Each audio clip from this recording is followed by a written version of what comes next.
Growing up as a white Christian conservative in the United States, ever since I was a kid, I was taught to have this blinding, unwavering loyalty, fealty to Israel.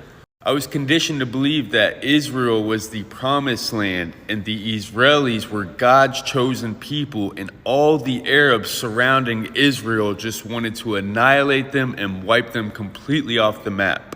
We were taught that Muhammad was a false prophet, and those who were worshiping to Allah were worshiping to the wrong God.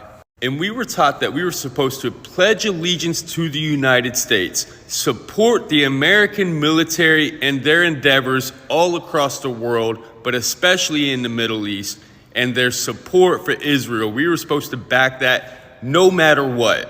And to question anything would be un-American. But now that I'm older and we have access to the world at our fingertips and I can see with my own two eyes what is going on, I began to question everything. I realized that we bought the lie that Western media propagates to us. We bought the lie that the American church or the Western church propagates to us. I don't believe in the duality of the world. I don't believe that we are good, that America's good, that Christians are good, that Jewish people are good, and that Arabs and Muslims are bad and evil. We've always been taught that Arabs, Palestinians, Iraqis, Iranians, they're jihadists, they're terrorists, they're thugs, they're predators, they're savages. These are the words that we've always used to describe human beings. We are taught that Israel has the right to self-defense, that they are morally superior in this battle. But I now realize that he who controls the media controls the masses, and Israel has the power to not only control the narrative, but to control the way that the war is fought. We are taught that this war started from a Hamas terrorist attack on October 7th, but in reality, this war started 75 years ago, with the start of the ethnic cleansing of the Palestinian people and the stealing of their land. One thing I've learned about the US and other imperialist and colonizing nations is that they love to put their foot on other people's neck and then act shocked when they fight back.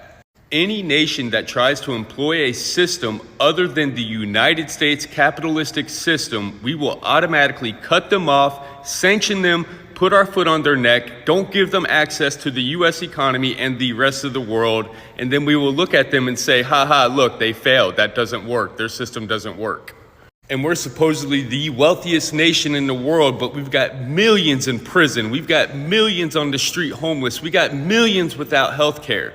And we say to the rest of the world that we're morally superior and our system's the best, and when our own people begin to question it and speak out against it, we are told that we are unpatriotic and un-American, and if we don't like it, go to those other countries whose system doesn't work because America has her foot on their neck.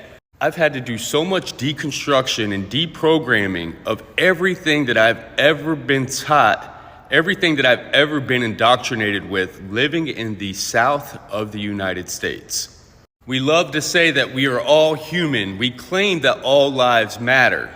Yet we're still supporting the bombing of innocent civilians. I've said it since day one, and I'll say it again. I will always stand on the side of the oppressed and free Palestine.